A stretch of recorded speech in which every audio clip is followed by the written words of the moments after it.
今天给大家唠唠诸葛诞啊，这个武将牛逼了。你要问我当年哪个武将当内奸玩的最爽，那我必然投诞神一票啊！知道什么叫挽狂澜于既倒，扶大厦于将倾，一瞬间逆转局势吗？说的就是我大诞神。诸葛诞的技能乍一看很一般，攻熬啊，锁定技，当其他角色死亡后你加一点体力上限，并恢复1点血。还有角色死亡后你加血，这什么玩意儿？你是食腐土狼吗？你也没人土狼的能力呀。那炉石死个有方随从很容易，你三国杀死一个人多费劲呢。你这上来就整个这种不稳定的实施技能，太废了呀！就前期纯白板，怎么看都不像是一个强力技能。那你这么想，格局就小了。三国杀这个游戏也不一定是说你前期能有作为你才是好将，主中方要有作为要杀人，反贼和内奸就不一定了。苟活或许就是最好的进攻，你们可能嘻嘻哈哈的打得挺开心，我诸葛诞就在角落默默的看着你们装逼啊，有人死了我就偷摸加点体力上限，等到你们反应过来，我已经成长为大 boss 了啊。那有朋友说了，我上来直接干你诸葛诞不就完事了？四血白板随便虐啊！你说的对，虐是能虐，前期是个武将那都比葛诞厉害，但是那又如何呢？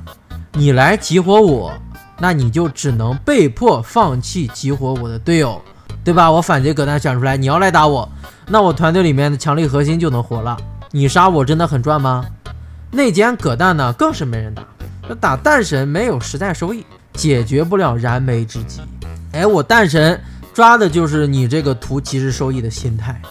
我现在就不厉害，你爱打不打，打我你亏，不打玩会儿我就变强，这就是咱诞神的独特体质啊！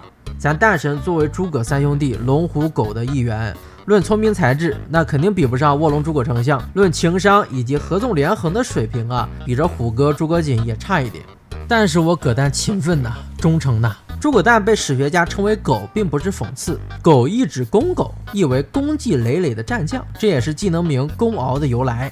再看二技能举义啊，觉醒技，准备阶段，若你已受伤且体力上限大于全场角色数，你将手牌摸至等同于体力上限的张数，然后获得崩坏和微重啊。其实咱诞神啊，他也不是一个以后期见长的武将，后期也就那么回事儿，他强就强在他释放的那一瞬间呢。我忍了那么久，忍了大半局了，前后运动的也有10来分钟了，那这总该是有一个释放的呀，总该是要舒服的。那在公敖的加持下，咱诞神在游戏中期的时候一般是能有个7、8上限的，最高能达到10上限，这个时候他体力上限肯定是大于全场人数的，到准备阶段直接就能把手牌摸到满啊。7、8上限的解命，这在当年是什么概念呀？只能用天神下凡来形容。之前不都看不起咱葛诞吗？我之前就是让你看不起我的，我要降嘲讽，你要看得起我，那我前期还怎么苟活呀？然后觉醒过完牌之后，诸葛诞就获得了崩坏和微重这2个技能。崩坏就是董太师的那个崩坏，接着阶段你只要不是体质最小的角色，那你就要失去一点体力或减一点体力上限。崩坏本身是一个负面技能啊，但是它配合这个微重的话就有发挥了。锁定技，当你的体力上限变化时，你摸一张牌。我崩坏就崩呗，我血线这么多掉一点无所谓的，我能把血线转化成实际的牌去用，这很舒服的呀。当然微重加崩坏这个 combo 啊，它在后期也算不上强啊，就相当于是一个闭月啊，只能说保证了葛诞的持续作战能力。诸葛诞的这套技能组非常契合他的人生轨迹啊，作为淮南3叛的主角之一，咱诞神绝对的意难平啊。他帮司马家族平定了前2叛，但他没想到还有一个淮南第3叛，说的是他自己。在司马师去世后，他就发现不对劲了，这身边好友还有一些其他有兵力的将领，怎么一个个的都被司马昭给除掉了？那这下一个除的人会不会就是自己呢？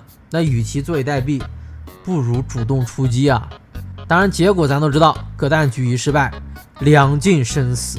令人感叹的是啊，葛诞手下的这些士兵都非常忠诚于他。士兵被俘虏的时候就说，为诸葛公死不恨。他们行刑时被排成一列，司马军那边每斩一个人就询问招降下一个人，但始终无人投降。都选择了直面死亡，可见咱诞神的个人魅力啊！诸葛诞的称号叫谢路蒿里，谢路和蒿里是秦末田横门客创作的乐曲。谢路蒿里作为称号，他是把诸葛诞死后这手下数百人全都宁死不降，与田横500门客在田横死后守一自尽进行了一个类比。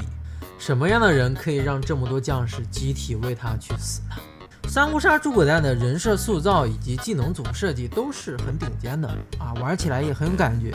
唯一不好的地方就在于他这个插画画的属实有点阴柔了，有点娘了，没有任何辨识度。好在咱诞神能力强，你别说啊，诞神搁现在环境选出来，他依旧是可以玩的啊，就莫名其妙就能偷鸡。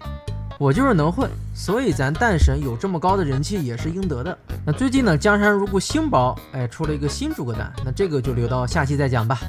恪尽职守，忠心事主，攻城拔寨，建功立业，定当以司马氏3族。司马氏篡权，我当替天罚之。